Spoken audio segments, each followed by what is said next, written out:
I could use another cup of coffee, but I ain't got one.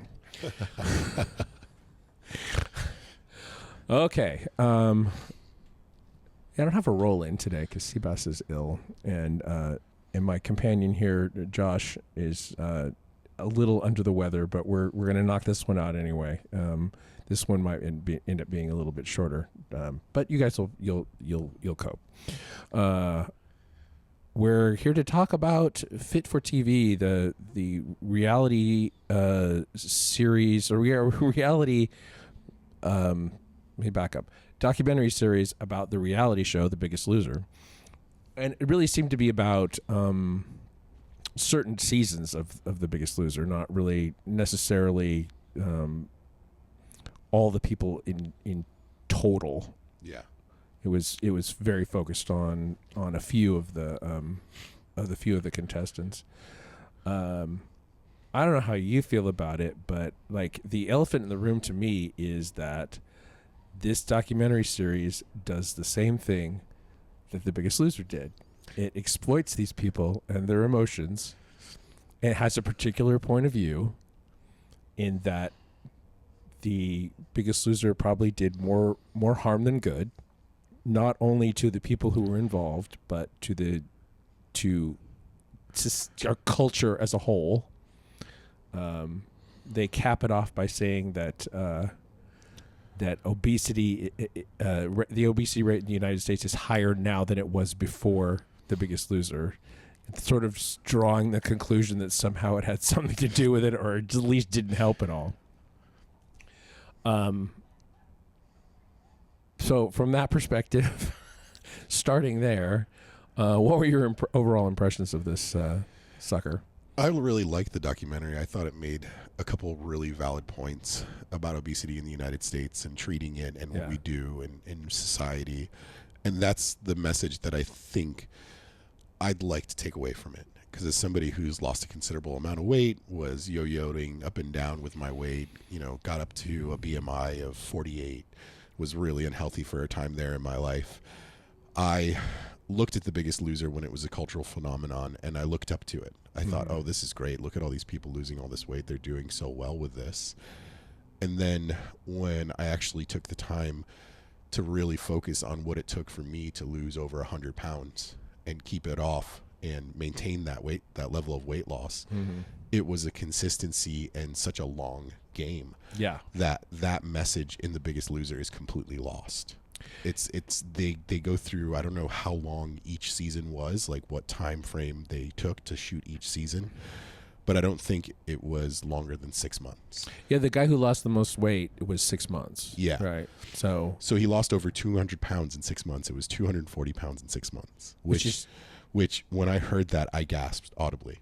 Yeah. And I was just so shocked because even though he was severely obese at over 400 pounds and the weight starts coming off very rapidly with just a calorie deficit and some exercise, that amount of weight lost in that such short period of time put such a stress on the body that there was no way he was ever going to maintain it.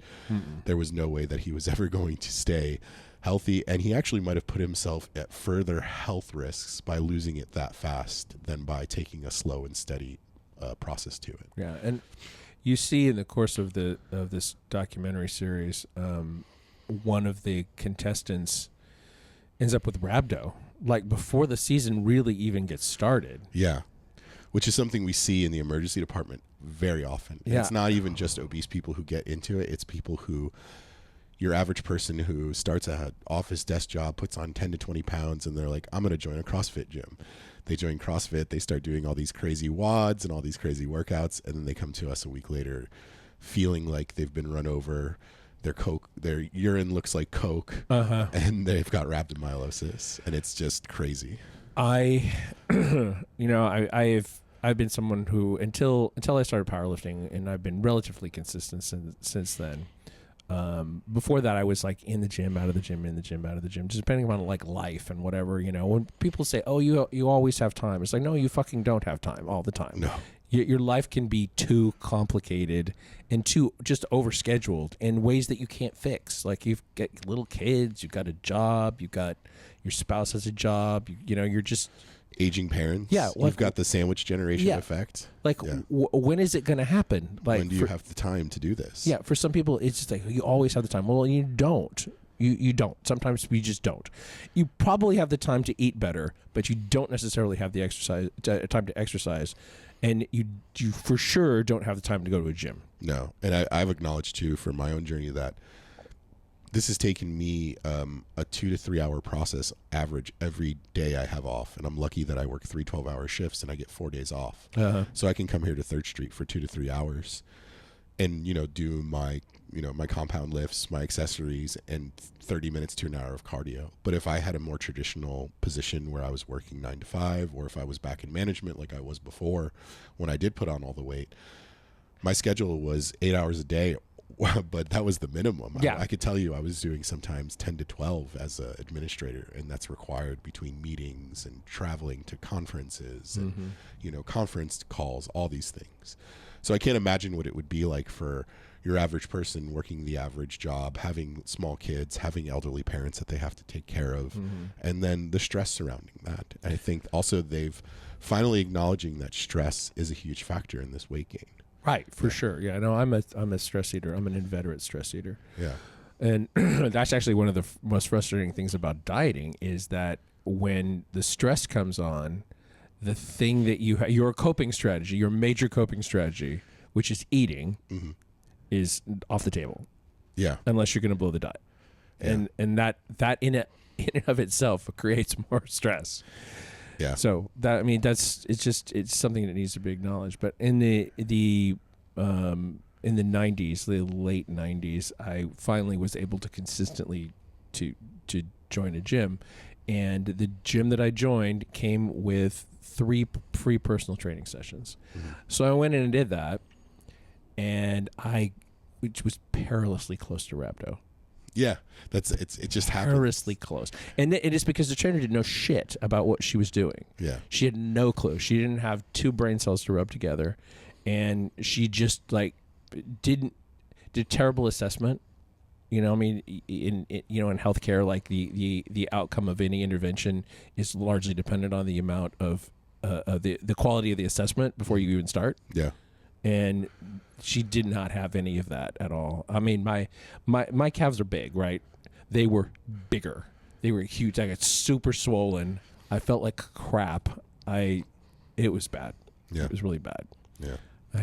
I was kind of just laid up trying to pull off all this extra fluid that my kidneys couldn't handle for, I don't know, a good week, maybe 2. Yeah. And it's just, it can happen very easily. And that it didn't happen more on the Biggest Loser is a shock to me. Yeah, that's the biggest shock. And the other biggest shock too is that there weren't more injuries and there weren't more people who just suffered in their body from the stress that they were putting on it just from the jump. They didn't show that they eased them into it. They showed that they would just run them and work them until their bodies gave out every day. Yeah, it was I would call it like a tough love approach. Yeah. Except not so much love. It's more like exploitation than love. So more like exploitation, and more like this is the thing that you have to do if you're this large and you want to lose weight. Yeah, which is unrealistic for your average person. It's unrealistic, and it's not even true. Yeah. I mean, there are a lot of roads to losing weight, but taking in fewer calories is definitely the main road. But there are other ways to handle it, and there are other ways to implement or begin to implement, exercise, cardio, and weight training. There's just different ways to do it that you're not killing the person along the way, almost literally. Yeah. And it's a surprising thing that they did have a doctor on the show, and the doctor wasn't saying anything like, hey, this should be a year-long process where we start these people out on just maybe walking an extra couple blocks per day and a slight calorie reduction, and maybe we follow them in their home with cameras, because there were plenty of shows by that period of time, The Real World, Jersey Shore, where people got followed with cameras, right?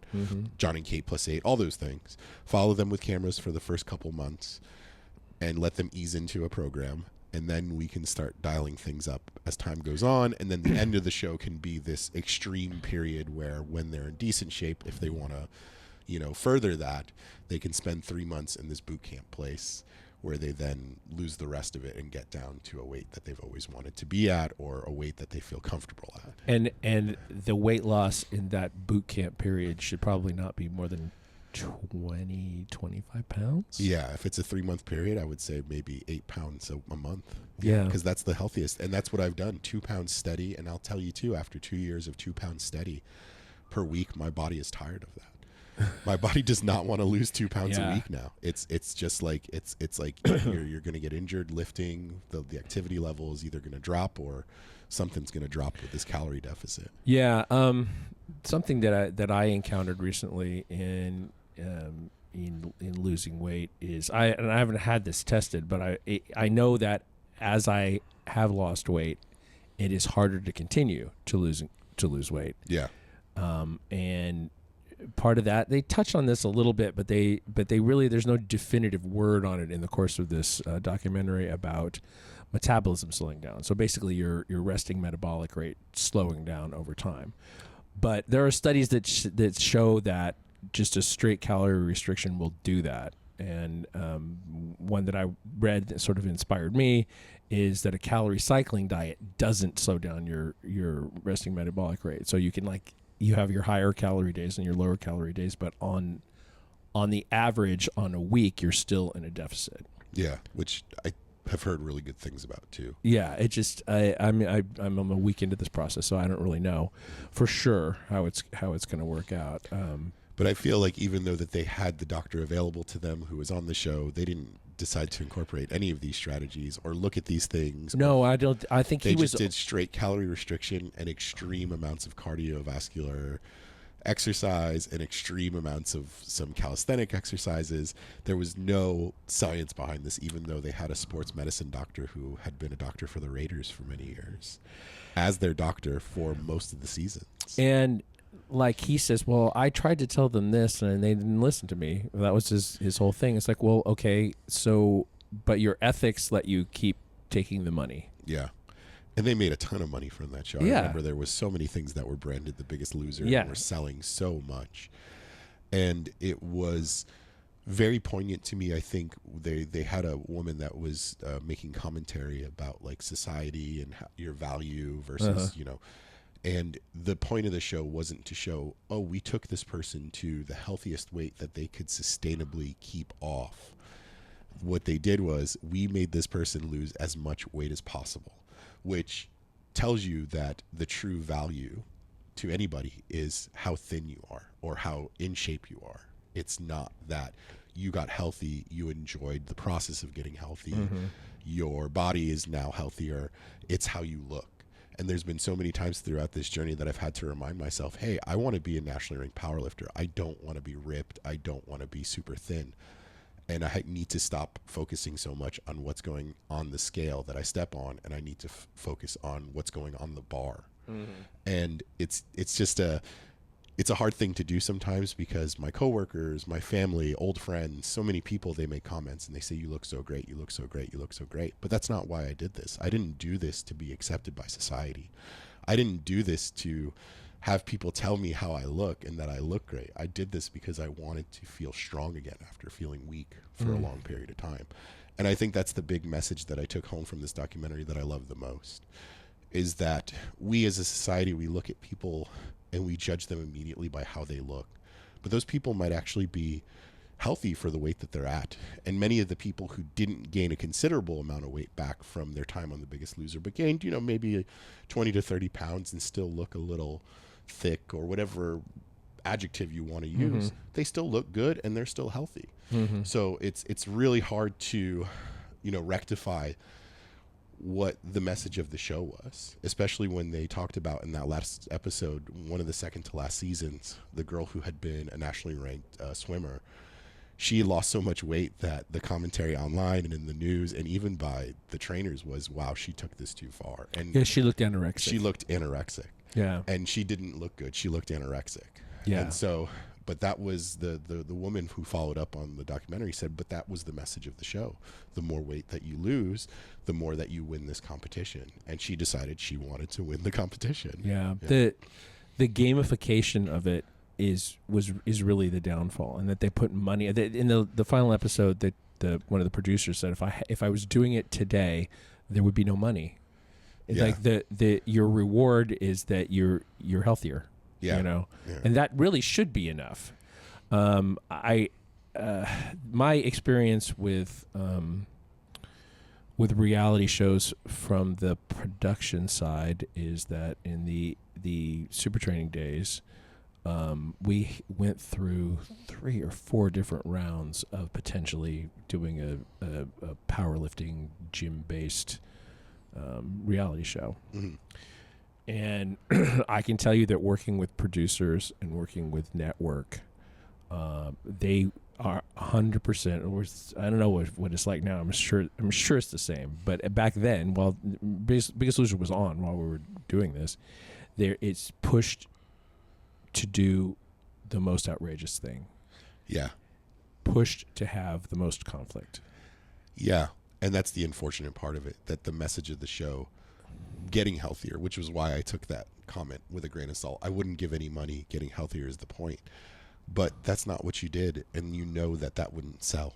Yeah. That would never sell. That would never get the ratings. Even in today's day and age, it wouldn't get the ratings. And I think that's a big message here that was told was, excuse me, that this wasn't really about people getting healthier, even though the show tried to make it about that. This was really about showing people that it was okay to fat shame, because there was fat shaming. Yeah, there was definitely fat shaming. That was part of the quote, tough love, or as I would say, tough exploitation of it. And that's why I hate things like that and My 600 Pound Life, because there's not a lot of things that talk about, hey, there's a reason why this happened to this person, and they have food addiction. They don't have, they're not just lazy. They're not just. It's not a moral failing. Yes, they look at you and they think you're a bad person because you're overweight. And I've had that judgment so many times, especially as a nurse. I've walked into jobs when I've been 30 to 40 pounds overweight, not even as overweight as I was before I lost the weight recently. And I was immediately judged as being a poor nurse, lazy, all these things that were just completely not true, and received promotions in my career because of my work ethic and my abilities. Yeah. And every time I've walked into a job being overweight, I've always been judged. And just in society, I've always been judged. I've noticed that I've lost weight. People are friendly. They talk to me more now. They smile at me more now. They're willing to just bring up random conversation with me now.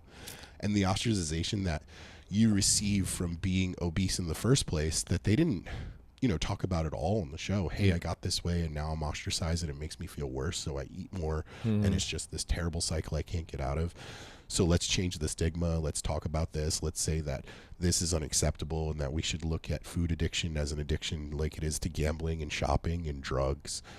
That's why I really appreciated the show Intervention. They talked a lot about the trauma that preceded a lot of the people on the show Intervention's addiction. And they didn't touch upon that in The Biggest Loser, and even on My 600 Pound Life with those people who are severely overweight. The clips that I see on that show are of that doctor looking at them incredulously and saying something borderline insulting to them about weight loss and stopping eating and those things. So it just becomes this whole process, this whole circus of, look at this fat person trying to lose weight. Look at this fat person trying to lose weight. We should call them a fatty and tell them to lose weight. And I think that was one of the things about the show that the producers never really talked about. No, I think that's true. And I mean, a little bit of it is like how kids used to be taught to swim.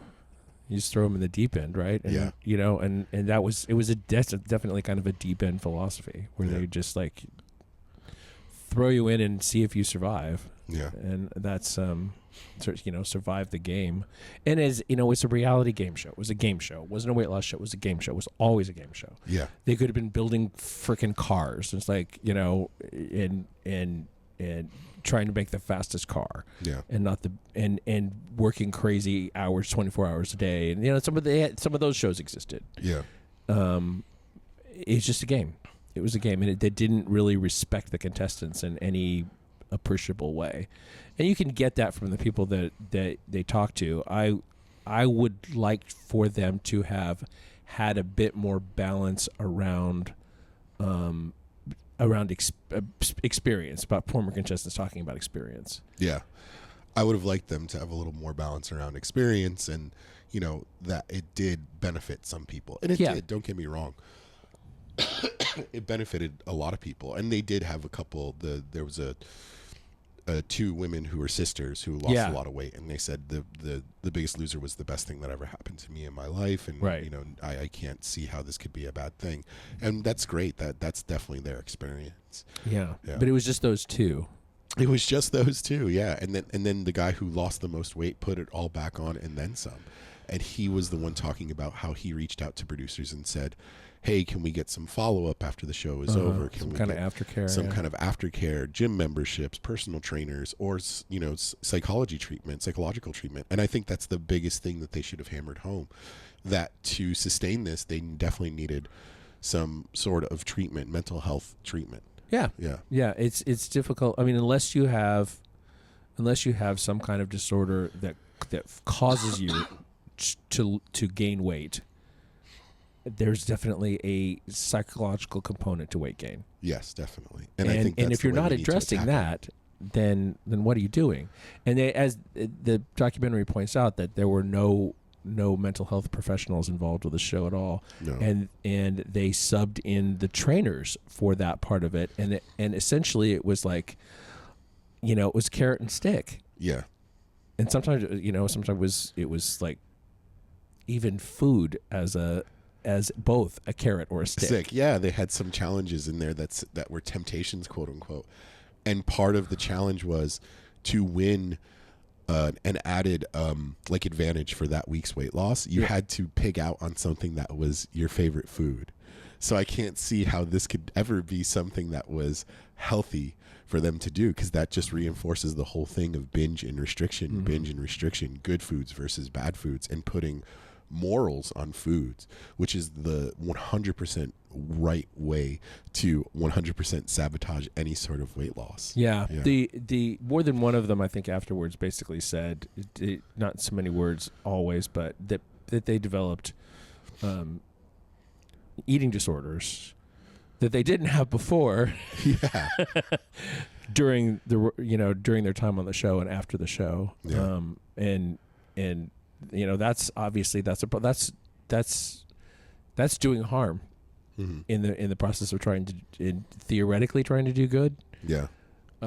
It is worth talking about the trainer's approach and the personalities involved there.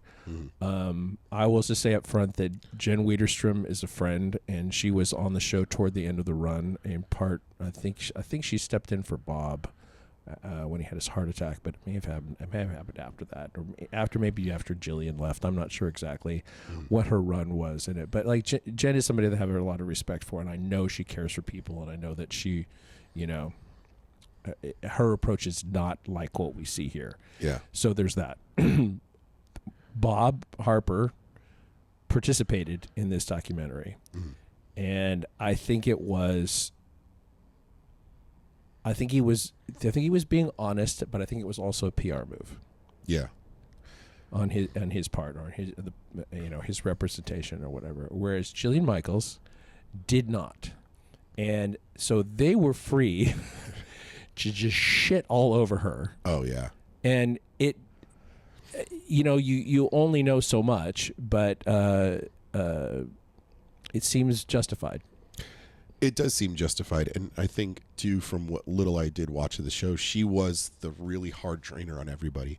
But they did have moments where she did, like we said, there was some psychological care provided by the trainers. Yeah. And I did see in the show, when I did watch it the couple times that I did, that she would speak to her team and talk to them about their weight loss journey. But you have to remember, these are trainers. They're not qualified to talk to them about their psychiatric or mental health issues. And remember that anytime the camera's on, anything that goes on is performative. Yes, like ridiculously performative. And so there was probably just that conversation and that care in that moment for that moment on the screen, right? Right. And then afterwards it was just, hey, listen, if you want to win this, you got to lose weight. So drop your calories to a very unhealthy amount to lose 15 pounds.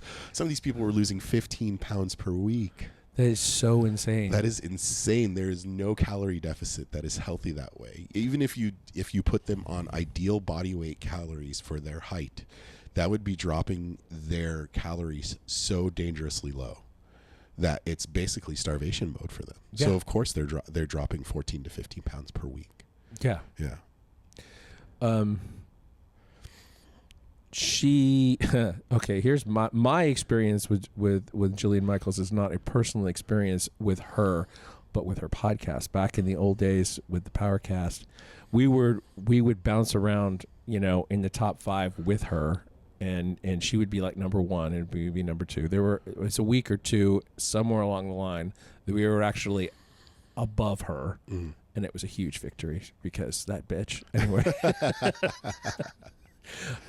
You know, just the competitive feeling about it, you know, like we felt like what we were doing was more authentic than what she could possibly be doing. Yeah. I don't know. I haven't really tracked her that closely. I know she's kind of she's into politics now and in ways that I think are really not caring at all. Yeah. Which seems to be the playbook. It's like when you lose relevancy, just get on TV and start saying and things that'll bring you back to relevant to a certain demographic. And I mean that's actually kind of a point, because this show lasted for, you know, it was like for 16 seasons, something like that. And so there were multiple seasons per year, but so they were actually in production it was like 8 or 9 years, something like that. Yeah. It is difficult to keep your show in the zeitgeist for that period of time. Yeah, it is. You have to keep reinventing it in increasingly uncomfortable ways, I think. Increasingly desperate looking ways. Yeah. Having had an incredibly popular podcast and then shifting gears to this show and doing it differently and not chasing that. I can just tell you, even to be able to continue to produce content, you have to keep reinventing. And like, we've never really chased the kind of thing that was going on in the previous show, especially toward the end, where you're bringing on controversial figures just to be controversial. Yeah. Because they are trending at the moment, whatever. It's just like, I can't imagine that, but they definitely did. They did kind of stunt casting kind of stuff. They did all manner of things to try to keep going, because they're all making money and they want to make money. And a question that I have is, okay, so the top prize was $250,000. What do the other ones get paid?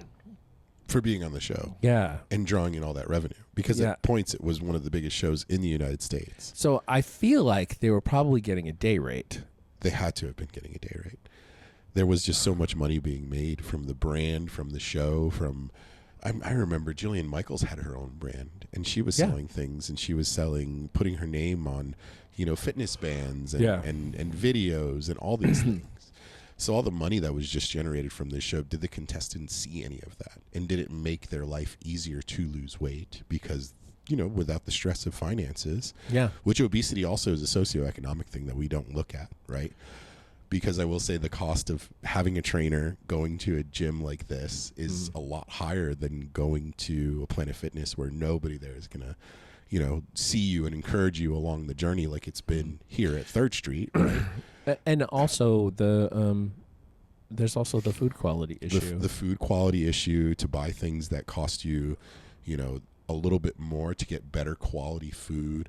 It's just such a socioeconomic and psychological issue, and they just attacked it from this viewpoint of, all you have to do is separate yourself from society for 6 months and you too can lose this weight. Yeah. Remove all the other extraneous, you know, circumstances, and you can lose 240 pounds in 6 months.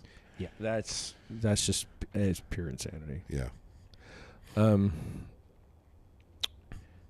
did find that I had a lot of empathy for the people that participated in the documentary, but at the same time, they refamed themselves a little bit by doing that. Yeah, they and did. It's not a pure it's not a pure endeavor to be involved in something that's kind of going to put you in the public eye again. Yeah, it brought them back into the public arena. Yeah.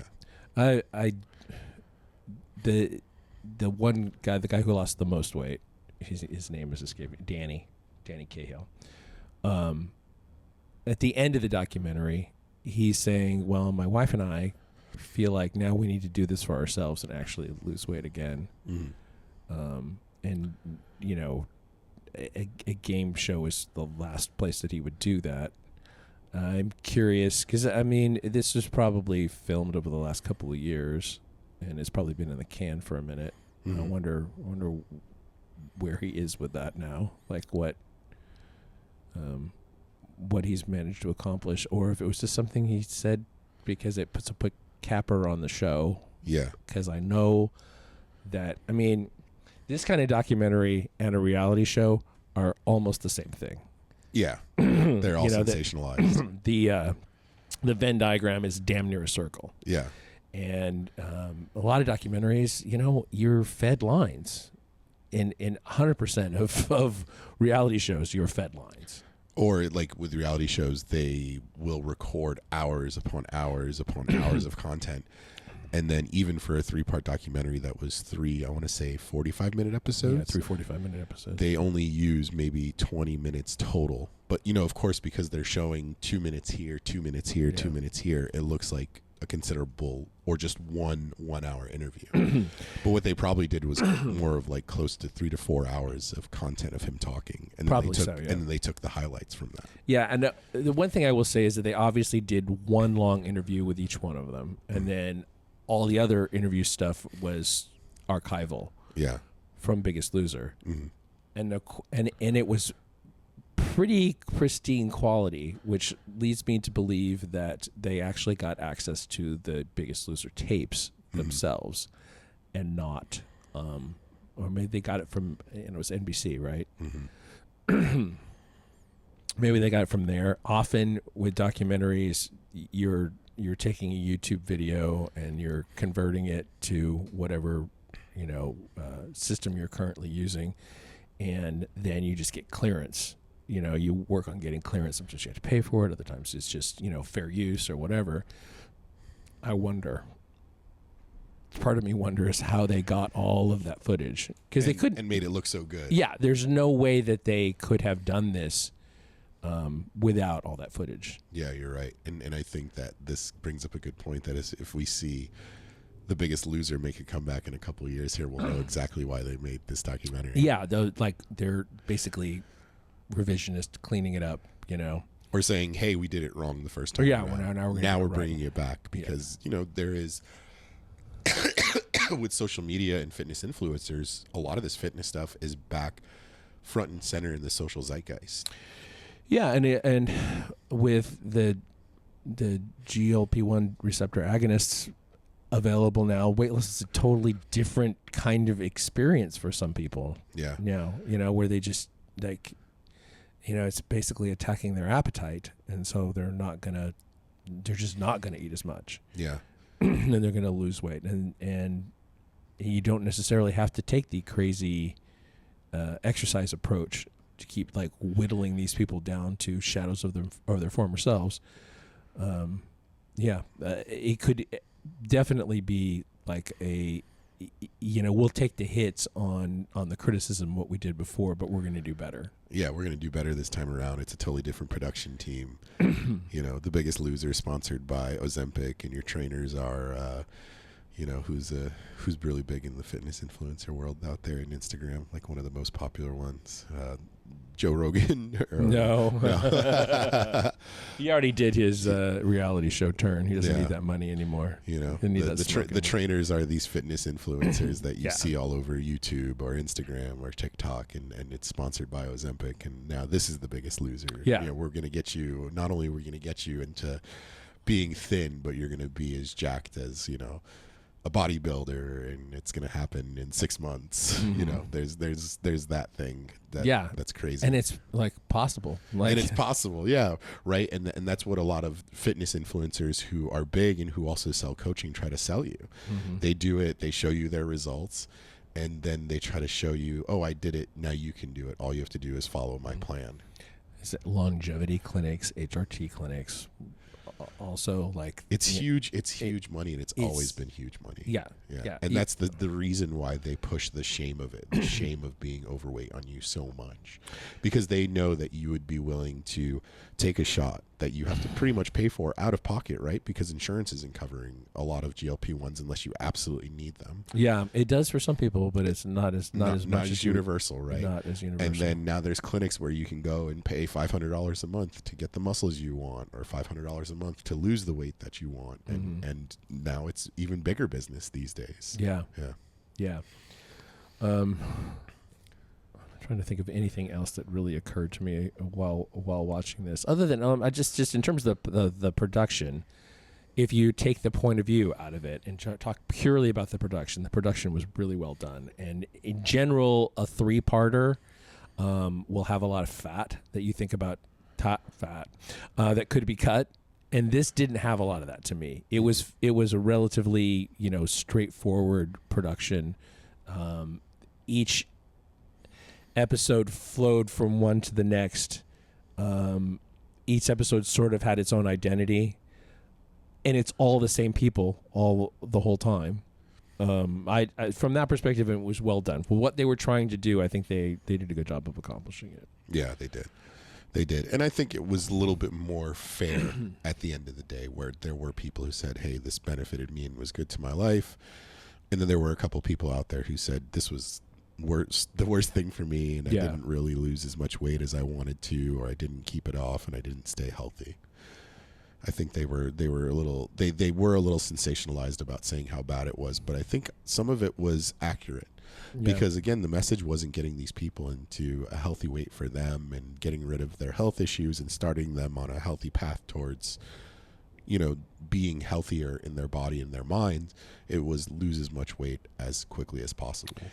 Actually, that that reminds me of something that I was going to say. There's a lot of